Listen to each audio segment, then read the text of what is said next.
അപ്പൊ അളിയൻ കാര്യമൊന്നും അറിഞ്ഞില്ലേ? ഇല്ല.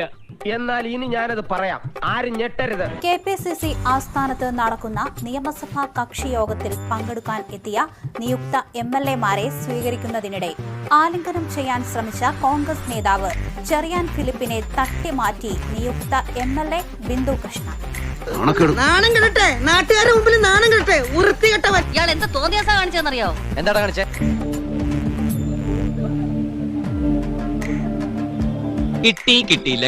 കിട്ടിയില്ല അല്ലേ? പക്ഷെ അവസാന നിമിഷം കൈവിട്ടുപോയി. ആദ്യ ശ്രമം എതിർത്തെങ്കിലും വീണ്ടും ആലിംഗനം ചെയ്യാൻ ശ്രമിച്ചു. സംഭവത്തിന്റെ വീഡിയോ സമൂഹ മാധ്യമങ്ങളിൽ വൈറലാണ്. ബിന്ദു കൃഷ്ണ ഷേക്ക് ഹാൻഡ് നൽകാൻ ശ്രമിച്ചപ്പോൾ ചെറിയാൻ ഫിലിപ്പ് ആലിംഗനം ചെയ്യാൻ ശ്രമിച്ചു. ഇതോടെ ബിന്ദു കൃഷ്ണ ചെറിയാൻ ഫിലിപ്പിനെ തള്ളിമാറ്റി കടന്നു പോവുകയായിരുന്നു. സ്ഥലത്തുണ്ടായിരുന്ന പാലോട് രവി അടക്കമുള്ള മറ്റു നേതാക്കൾക്ക് കൈകൊടുത്താണ് ബിന്ദു കൃഷ്ണ കടന്നുപോയത്. ചെറിയാൻ ഫിലിപ്പിനെതിരെ സോഷ്യൽ മീഡിയയിൽ വലിയ വിമർശനം തന്നെ ഉയർന്നു വന്നിരിക്കുകയാണ്. എനിക്കിത് പൊത്തരിയൊന്നുമില്ല, അത്ര നല്ല മനസ്സും എനിക്കില്ല.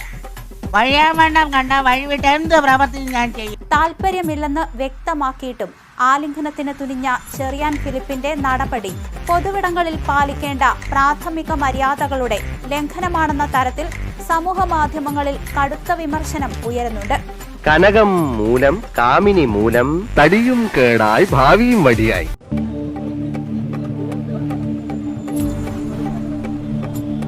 നാണമുണ്ടോ നിനക്ക്? നാണം.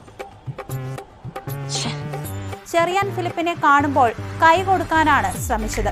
എന്നാൽ ചെറിയാൻ ഫിലിപ്പ് നേരെ വന്ന് അവരെ ആലിംഗനം ചെയ്യാൻ ശ്രമിക്കുകയായിരുന്നു. ഒഴിഞ്ഞു മാറാൻ ശ്രമിച്ചപ്പോൾ വീണ്ടും ആലിംഗനം ചെയ്യാൻ ശ്രമിച്ചു. അതല്ല ഉദ്ദേശം, ഞാൻ മാറി